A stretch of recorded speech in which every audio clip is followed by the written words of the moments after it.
کشمیری قوم 1947 سے ہی بھارتی ظلم و جبر کی شکار ہے۔ سال 2025 بھی غم، خوف اور غیر یقینی سے بھرا رہا۔ ان خیالات کا اظہار میر وائس کشمیر عمر فاروق نے سوشل میڈیا کے ذریعے اپنے پیغام میں کیا ہے۔ اب جبکہ سال 2026 کا آغاز ہو چکا ہے، سال 2025 کی دردناک یادیں آج بھی ہمارے ساتھ ہیں۔ گزشتہ سال غم، خوف اور غیر یقینیت سے بھرا رہا۔ پہلگام دردناک سانحہ ہم سب کے لیے ایک گہرا صدمہ تھا۔ پورے کشمیر نے اس کی کھل کر مذمت کی، مگر اس کے بعد لوگوں میں شدید خوف اور بے چینی پھیل گئی، کیونکہ عام شہریوں کو نشاندہ کر دیا ہے۔ پورے معاشرے میں مایوسی اور بے بسی کا ماحول ہے۔ کل جماعتی حریت کانفرنس اور اس کی اکائیوں پر پابندی لگا دی گئی ہے۔ قائدین کو قید کر دیا گیا ہے، جبکہ اظہار رائے پر بھی قطعی عائد کر دی گئی ہیں۔ اظہار رائے کی ہر سپیس ختم کر دی گئی ہے۔ ایسے ماحول میں ہم جی رہے ہیں جہاں ریاست سے اختلاف رکھنا جرم بنا دیا گیا ہے اور اسے ملک دشمنی قرار دے کر سزا کا حقدار گردانا جاتا ہے۔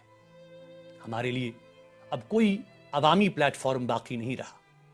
زیادہ تر لوکل میڈیا ہمارا نقطہ نظر دینے سے گریز کر رہا ہے۔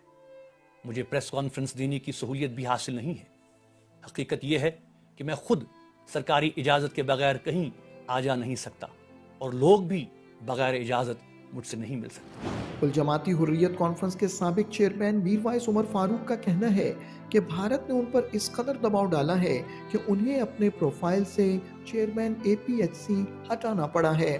جب مجھ پر دباؤ ڈالا گیا کہ میں اپنے سوشل میڈیا پروفائل میں تبدیلی کروں، کیونکہ حریت کے تمام اکائیوں پر UAPA کے تحت پابندی ہے اور اس حوالے سے کسی بھی شناخت کو ظاہر کرنا غیر قانونی قرار دیا گیا ہے، تو میرے پاس اس پلیٹ فارم کو بچانے کے سوا اور کوئی چارہ نہیں تھا جس کے ذریعے کم سے کم میں عوام کے ساتھ کمیونیکیٹ کر سکوں، ورنہ حقیقت یہ ہے کہ مکمل خاموشی مسلط ہو جاتی۔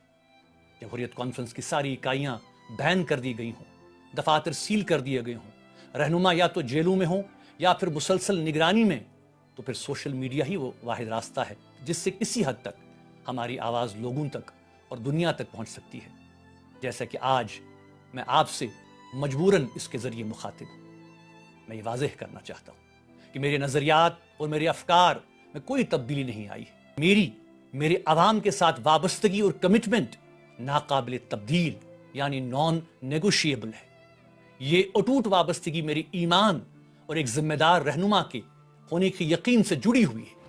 میر وائس کشمیر عمر فاروق کا کہنا ہے کہ وہ اپنے لوگوں کے حقوق کی بات مرتے دم تک کرتے رہیں گے۔ جب تک کشمیریوں کو رائے دہی کا حق نہیں ملتا، تب تک میری جدوجہد جاری رہے گی۔